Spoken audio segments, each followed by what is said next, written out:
कौन कहते हैं भगवान आते नहीं, तुम मीरा के जैसे बुलाते नहीं। जी हाँ प्यारे बच्चों, अगर आप भगवान को मीरा के जैसे स्मरण करेंगे तो वो जरूर आएंगे। आपको भगवान पर विश्वास हो, आपको अपने आप पर विश्वास हो और साथ ही साथ हमारे कंटेंट पर विश्वास हो तो 7 मार्च को केमिस्ट्री के पेपर में आप अच्छा जरूर करके आओगे। मैं बार बार आपको मोटिवेट कर रहा हूं कि केमिस्ट्री का जब पेपर देने जाएं तो आपके अंदर डर के बजाय उत्साह हो, क्योंकि कोई भी जंग उत्साह से जीती जाती है, ना कि डर से जीता जाता है। तो चलो वीडियो की शुरुआत करते हैं। यूपी बोर्ड एग्जाम 2024 के लिए क्लास 12th में केमिस्ट्री के बहुविकल्पी प्रश्न लेकर आ गए हैं, चैप्टर नंबर 2 वैद्युत रसायन का। इससे पहले हमने इससे पहले हमने विलेन का पूरा क्वेश्चन आपको सॉल्व करके दिखाया है।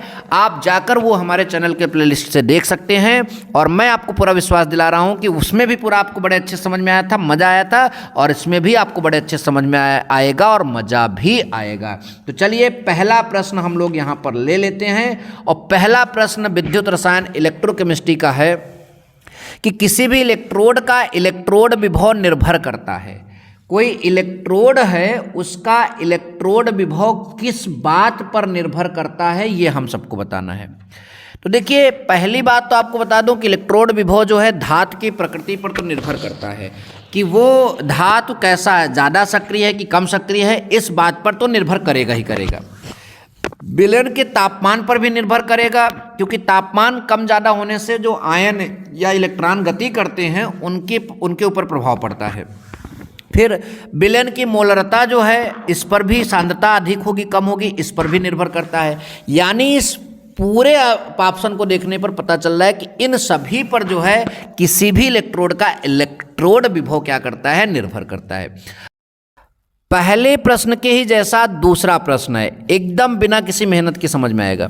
किसी इलेक्ट्रोड का इलेक्ट्रोड विभव निर्भर नहीं करता है। अरे भैया किस पर निर्भर किया था? धातु की प्रकृति पर। तो ये तो सही जवाब मतलब कि निर्भर करने पर हो जाएगा। विलेन के ताप पर ये भी रहेगा, विलेन की मोलरता पर यानी सांद्रता पर तो ये भी रहेगा। यानी किस पर निर्भर नहीं करता? दाब पर। किस पर? दाब पर निर्भर नहीं करता। Option number 3। नंबर नेक्स्ट है कि लवण सेतु बनाने के लिए KNO3 का मानक विलयन लिया जाता है। जो लवण सेतु है उसको बनाने के लिए KNO3 का मानक विलयन हम क्यों लेते हैं? तो देखिए क्योंकि K+ और NO3 आयन का जो वेग है वो लगभग समान होता है। तो K+ और NO3 का वेग जो है लगभग समान होता है, इसीलिए जो है हम KNO3 का जो है मानक विलयन लेते हैं। किस चीज को बनाने के लिए? लवण सेतु को बनाने के लिए। किसको बनाने के लिए? लवण सेतु को बनाने के लिए। अगर किसी का कम और ज़्यादा हो जाएगा तो उसमें जो है वहाँ पर विद्युत उदासीनता जो लवण सेतु में बनती है वो मतलब उसके कारण वहाँ पर बनती है वो नहीं बनेगा। इसलिए जो है यहाँ पर K+ और NO3- वाला जो विलयन होगा KNO3 वही आपका मानक विलयन के रूप में लिया जाएगा। ठीक, अच्छा अगला है कि शेल अभिक्रिया Zn+2 Ag+ = Zn++ 2 Ag का सही प्रदर्शन है। तो देखो शेल अभिक्रिया की अगर हम बात करें, जो शेल अभिक्रिया है, शेल अभिक्रिया के लिए जो है आपका इस तरह का एक पैटर्न दिया जाता है और पैटर्न में जो चीज़ें जैसे लिखी गई हैं उस तरह से रिप्रेजेंट करते हैं। तो जिंक पहले लिखा है तो ढूंढने की कोशिश करेंगे, तो यहाँ पर जिंक आया। ठीक, ध्यान से देखिए, यहाँ पर आपका क्या आया? जिंक आया। फिर ये आपका जिंक डबल+ आया, यहाँ Ag+ है और Ag में गया तो यहाँ पर देखो उल्टा दे दिया गया, Ag+ से Ag ना देकर Ag से Ag+ दे दिया। तो यानी ये ऑप्शन सही लग रहा था लेकिन अब सही नहीं होगा। ठीक, ये आपका जो है सही नहीं होगा। अब यहाँ पर देखा जाए Zn से जो है Zn++ बना और फिर Ag से Ag+ में तो उल्टा दे रहा है। तो यानी ये ऐसा कोई सा ऑप्शन नहीं है जो इस पैटर्न को फॉलो कर जाए, यानी इनमें से कोई नहीं जो है सही जवाब हो जाएगा। 5वां ऑप्शन सही होगा यहाँ पर। नंबर नेक्स्ट है शेल अभिक्रिया के लिए जो है आपके यहाँ पर वैल्यू दी गई है, उसका EMF ज्ञात करना है, यानी उसका इलेक्ट्रोमोटिव फोर्स, यानी कुल मिलाकर उसका वैद्युत वाहक बल क्या करना है? ज्ञात करना है। अगर आपने थोड़ी सी इलेक्ट्रोकेमिस्ट्री पढ़ा होगा तो E0 सेल का जो फार्मूला होता है, ध्यान से देखिए, इस रिएक्शन में आपका आएगा E naught Cu double plus oblique Cu minus E naught Zn double plus oblique Zn। अब यही वैल्यू यहाँ पर रखेंगे तो आपका यहाँ पर जो है उत्तर निकल कर आएगा। तो Cu का जो आपका वैल्यू दिया है Cu के लिए, Cu डबल प्लस यहाँ पर देखो Cu डबल प्लस Cu के लिए ये प्लस 3 दशमलव कितना है 4 वोल्ट, और उसका जो है माइनस जो है आपका 0.7 वोल्ट 7.6 वोल्ट। ठीक, ये मैंने यहाँ पर फार्मूले में पुट कर दिया यहाँ पर, और ये माइनस माइनस क्या हो जाएगा प्लस, तो 7 6 4 कितना हो जाएगा 10, 7 6 7 3 कितना हो जाएगा 10 1 11, दशमलव आप 2 अंक पर लगाइए तो 1.1 के आसपास यहाँ पर उत्तर आ जाएगा। तो 1.10 के आसपास जो है कौन सा ऑप्शन है, पहला ऑप्शन इसमें दिख रहा है, और आई होप कि यही पहला ऑप्शन इसका क्या हो जाएगा, सही जवाब हो जाएगा। अच्छा, अगला है CuSO4 को एल्युमिनियम की बोतल में नहीं रखा जाता, सॉरी हाँ सही, CuSO4 को एल्युमिनियम की बोतल में नहीं रखा जाता है। भैया जब हम एल्युमिनियम की बोतल में CuSO4 को रखेंगे तो एल्युमिनियम Cu से ज़्यादा सक्रिय है, वो CuSO4 में से Cu को रिप्लेस करेगा, हटा देगा, और खुद वहाँ पर जाकर Al2SO4 का क्या बना देगा, होल थ्राइस बना देगा।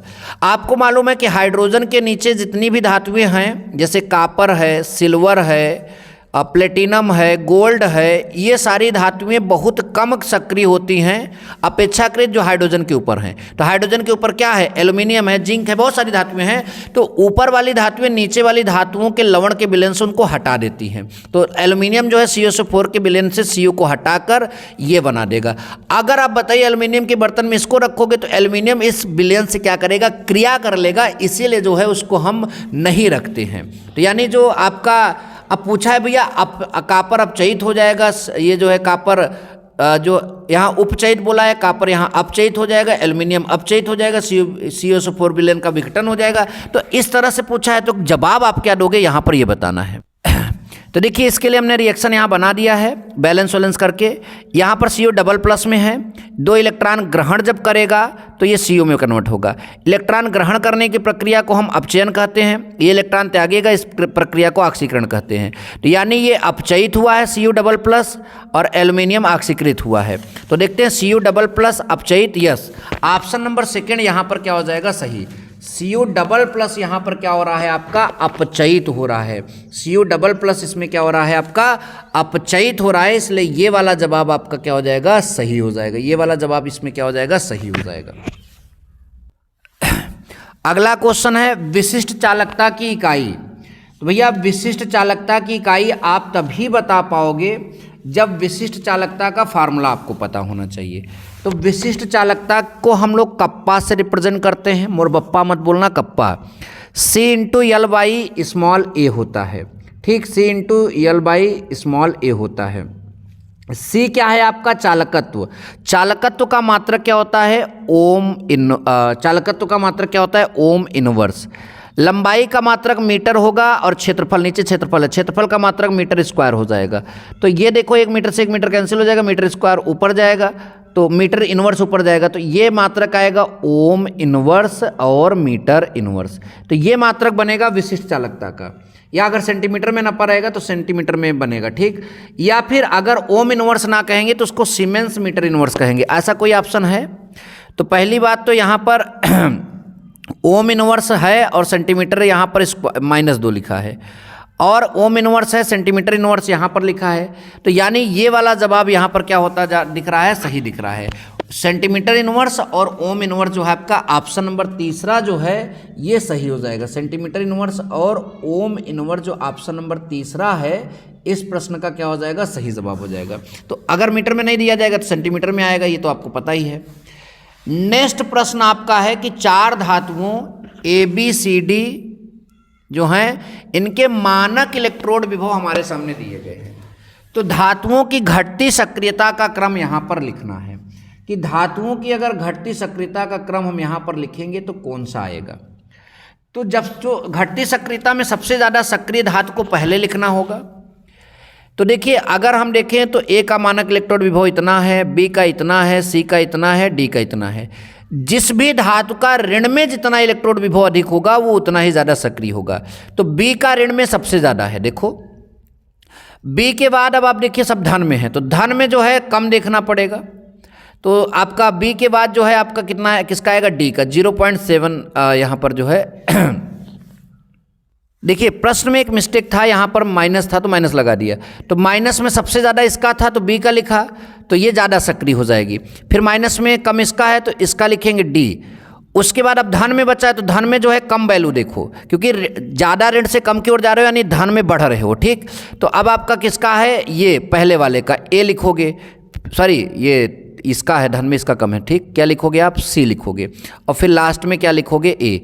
ऐसा क्रम अगर किसी ऑप्शन में देखने को मिलता है तो वही सही होगा। ये आपका ऑप्शन नंबर दूसरा, तो ये आपका क्या हो जाएगा, सही। यानी जो जितना ज़्यादा ऋण में आपका इलेक्ट्रोड विभव रखेगा उतना ही ज़्यादा सक्रिय होगा, उतना ही ज़्यादा क्या होगा, सक्रिय होगा। अगला, 4 तत्वों ABCD के मानक अपचयन विभव यहाँ पर दिए गए हैं, तो इसमें सबसे प्रबल अपचायक कौन होगा, मानक अपचयन विभव दिए गए हैं, सबसे प्रबल अपचायक कौन होगा, ये हमें यहाँ पर जो है कैलकुलेट करके बताना है। सबसे प्रबल अपचायक, तो सबसे प्रबल अपचायक की बात करें तो ए की बात कर, जिसका माइनस में सबसे ज़्यादा होगा वही सबसे ज़्यादा प्रबल होगा। तो माइनस में 2.90 जो है किसका है, तो 2.90 की अगर बात करें तो ये आपका जो है ए का है, तो ए आपका सबसे प्रबल अपचायक हो जाएगा। निम्न में कौन प्रबलतम आक्सीकारक है, निम्न में कौन प्रबलतम आक्सीकारक है। अगर आपने कभी भी इस चीज़ को पढ़ा होगा तो वर्ग में ऊपर से नीचे जाने पर आक्सीकारक क्षमता घटती है और अपचायक क्षमता बढ़ती है। तो आक्सीकारक यानी फ्लोरीन, क्लोरीन, ब्रोमीन की बात करें तो फ्लोरीन की आक्सीकारक मतलब फ्लोरीन प्रबल आक्सीकारक है, जो सबसे ज़्यादा इलेक्ट्रॉन लेने की टेंडेंसी रखेगा वो आक्सीकारक बोला जाएगा। ये ध्यान दीजिए, समझ आ रहा है कि नहीं। इलेक्ट्रॉन त्यागने की टेंडेंसी वाला अपचायक होता है, इलेक्ट्रॉन ग्रहण करने की टेंडेंसी वाला जो है आक्सीकारक होता है, तो फ्लोरीन में गुण ज़्यादा है। अगला है, निम्न में से कौन सी धातु अम्ल में से हाइड्रोजन विस्थापित नहीं कर सकती। जो हाइड्रोजन के ऊपर रहेगी वो करेगी, आयरन करेगा, जिंक करेगा, अभी हमने बताया मैग्नीशियम करेगा, कापर नहीं कर सकता ये, तो कापर आपका सही जवाब होगा। अगला है, निम्न में कौन सी अपक्रिया संभव है, यानी इसमें कई अपक्रियाएं दी गई हैं, कौन सी अपक्रिया आपका संभव है।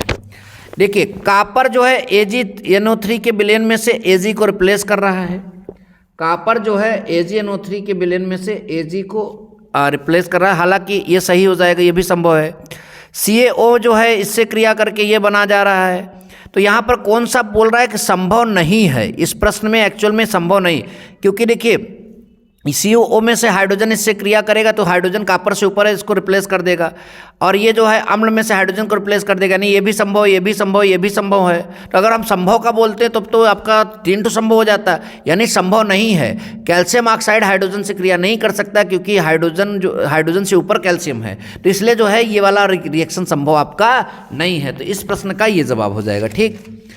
नंबर नेक्स्ट है कि प्लेटिनम इलेक्ट्रोड पर हाइड्रोजन आयन पहले अपचयित होता है। तो प्लेटिनम इलेक्ट्रोड पर जो है हाइड्रोजन आयन पहले किससे अपचयित होता है, ये यहाँ पर हम सबको बताना है कि सबसे पहले ऐसा कौन सा चीज़ है जिससे हाइड्रोजन आयन जो है सबसे पहले अपचयित होता है। तो जिंक डबल प्लस से, यानी जिंक डबल प्लस से जो है वो अपचयित होता है। तनुता बढ़ाने पर विशिष्ट चालकता का मान क्या होता है, तनुता बढ़ाने पर विशिष्ट चालकता का मान क्या होगा आप बताइए। तो घटती है, विशिष्ट चालकता क्या होती है, घटती है। अगला है, 1 मोल H2O को जो है O2 में ऑक्सीकृत करने के लिए, अभी एक न्यूमेरिकल है, न्यूमेरिकल में आपको जो है अति लघुत्तरी प्रश्न में सॉल्व करा दूंगा, हालांकि आंसर बता देता हूं, अगर आप सॉल्व कर सके तो सॉल्व कर लीजिएगा, ऑप्शन इसका पहला सही हो जाएगा। नंबर नेक्स्ट, किस धातु की जल से क्रिया सामान्य ताप पर संभव है। तो ये जो है आपका मतलब उससे नीचे है, क्या नाम है, हाइड्रोजन से, तो ये तो बिल्कुल नहीं करेगा, कापर भी बिल्कुल नहीं करेगा। आयरन जो है ये भाप से क्रिया करता है, यानी सोडियम जो है सामान्य ताप पर जल से क्रिया कर लेगा, क्योंकि बहुत हाईली रिएक्टिव मेटल है, इसलिए जो है जल से क्रिया साधारण ताप पर कर लेगा। तो आई होप कि वीडियो पसंद आए, वीडियो पसंद आए तो वीडियो को लाइक और शेयर जरूर करिएगा। मिलेंगे नेक्स्ट वीडियो में। Thank you so much. जय हिंद, वंदे मातरम।